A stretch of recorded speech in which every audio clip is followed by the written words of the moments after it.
उनके द्वारा वो पानी निकला तो इसलिए वो समुद्र खारा हो गया। नहीं तो समुद्र का पानी बहुत मीठा था, इसलिए खारा हुआ। अगस्त मुनि प्यासे हैं बहुत। ये अगस्त मुनि जब राजा राम जी जब ब्याह करके आए ना अयोध्या में, तो जानकी जी की इच्छा हुई कि किसी ब्राह्मण को मैं भोजन कराऊं, लेकिन कोई ब्राह्मण ऐसा होना चाहिए कि जो खूब खाए, जितना मैं खिलाऊं उतना खाए। राघव से आकर के प्रार्थना की, प्रभु ऐसा कोई ब्राह्मण बुलाओ, मेरी इच्छा है ब्राह्मण भोजन कराने की। भगवान ने कहा ठीक है, बुला देते हैं। तो राघव ने अगस्त मुनि को बुला लिया। जब मुनि को देखा सीता जी ने तो हंसने लगी, बोले कैसे ब्राह्मण बुलाए पतले दुबले से, इनकी एक एक हड्डी देख रही है, ये क्या खाएंगे बेचारे, आधा फुल्का भी खाना बस का नहीं है। राघव से कहा कैसा ब्राह्मण बुला करके लाए हैं आप? मैंने तो ये कहा था थोड़ा अच्छा सा लेकर के आना, पुष्ट सा, जो अच्छे खाने वाला हो, जिसकी खुराक बढ़िया हो। तो राम जी ने कहा देवी तुम रसोई तो बनाओ, ये ब्राह्मण खाने वाला है, आप चिंता मत करो, इनका अच्छे से पेट भर देना। तो सीता जी ने रसोई में जाकर के पहले शुद्ध रसोई को किया, धोया, पोंछा, गंगा जल का छींटा मारा, भगवान का नाम महामंत्र का जप किया, रसोई के घर को पवित्र बनाया और सारा सामग्री भगवान के लिए, ब्राह्मण देवता के लिए नई सामग्री आई। अलग से गेहूं पुष्पाई गई एक बोरी,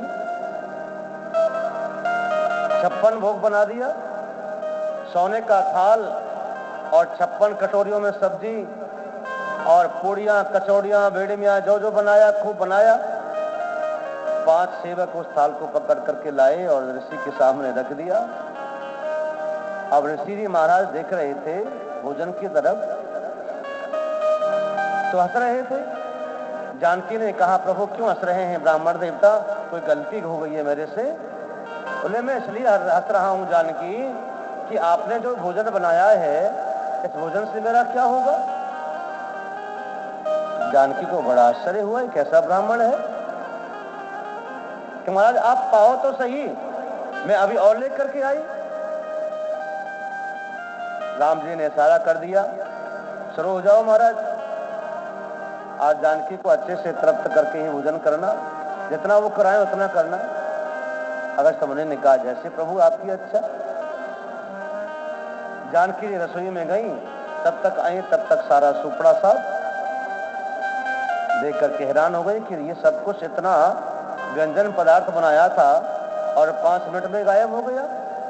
कहीं महात्मा जी किसी को साथ में तो लेकर के नहीं आए, कहीं पार्सल कर रहे हो किसी को, कहीं दे रहे हो किसी को। चारों तरफ देखा तो कोई नहीं था। मन में विचार किया कहीं झोली तो नहीं है बाबा की, कहीं कंधे बंधे पे आसपास कहीं रुकते जा रहे हो अंदर। देखा तो बाबा के पास कुछ ज्यादा वस्त्र थे ही नहीं, बस 2 ही वस्त्र पहनते थे। लेकर के गई, फिर दोबारा लेकर के आई, वो लाएं और खाएं, लाएं और खाएं। जानकी जी सोच रही थी 12 घंटे हो गए भोजन कराते कराते कराते कराते। जानकी जी ने कहा महात्मा जी का कोट है कि पेट है भाई, क्या है कि कोई भूत प्रेत तो नहीं है? राघव के पास में गई कि महाराज मैं तो थक गई, लेकिन ब्राह्मण भूखा नहीं जाना चाहिए घर से देवी, आपने कहा था कि कोई ऐसा ब्राह्मण बुलाया, अगर ब्राह्मण भूखा चला गया तो ब्राह्मण हत्या का पाप लग जाएगा, अगर ब्राह्मण भूखा हो रह गया तो वो श्राप दे सकता है, और ब्राह्मण का पेट भर जाए तो बहुत आशीर्वाद दे रहा है। तो तुरंत ही जानकी जी ने गणेश जी को बुलाया, गणेश जी को फोन कर दिया, महाराज जल्दी आओ, एक ब्राह्मण से अटक गई है और साथ में रिद्धि सिद्धि को लेकर के आना। रिद्धि सिद्धि आई, गणेश जी आए, बड़ा चूल्हा मंगवाया, गणेश जी हलवाई बन गए, पूरी तल रहे थे। रिद्धि सिद्धि पूरी बेल रही थी, पकवान बन रहे थे खूब, टोकरे के टोकरे पूड़ियां दें और उड़ेल करके आ जाएं, जैसे पशु को उड़ोल के आते हैं। टोकरा रख करके आए, जैसे रखे जाके देखे वो साफ। 3 महीने हो गए ब्राह्मण देवता को भोजन करते करते करते करते। सीता जी बोली, महाराज आपको पता है कितने दिन हो गए भोजन करते करते? बोले हाँ पता है। तो पर पानी पीना चाहिए। मुनि ने कहा पानी तो तब पीना चाहिए ना जब पेट भर जाए, अभी तो पेट ही नहीं भरा। तो रोने लगी, प्रभु अब मेरा बस का नहीं है, अब मैं कुछ नहीं कर सकती। 3 महीने से अखंड भोजन चल रहा है, जानकी जी ना नहाई ना धोई ना सोई। राघव के पास में जाकर के प्रणाम किया, महाराज बस मैं अब कभी ब्राह्मण भोजन नहीं कराऊंगी, लेकिन अब मेरा पीछा छुड़ाओ। भगवान ने इशारा किया मुनि को, बस अब जानकी जी थक गई हैं। तो मुनि ने कहा, देवी अब आपने भोजन तो करवा दिया, लेकिन पानी तो पिलाओ। जानकी जी ने कहा, महाराज मुझे कुछ मत कहो, अब एक कदम भी मैं आगे नहीं बढ़ा सकती।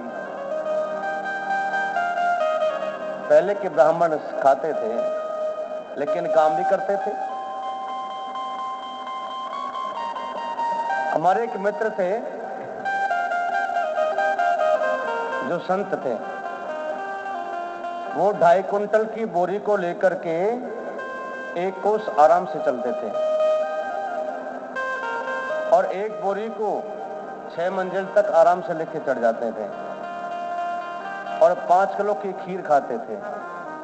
अगर कोई भगत मिल जाए तो 11 किलो रबड़ी उड़ा जाते थे और 15 किलो लड्डू खा जाते थे, एक स्थान पर बैठे बैठे।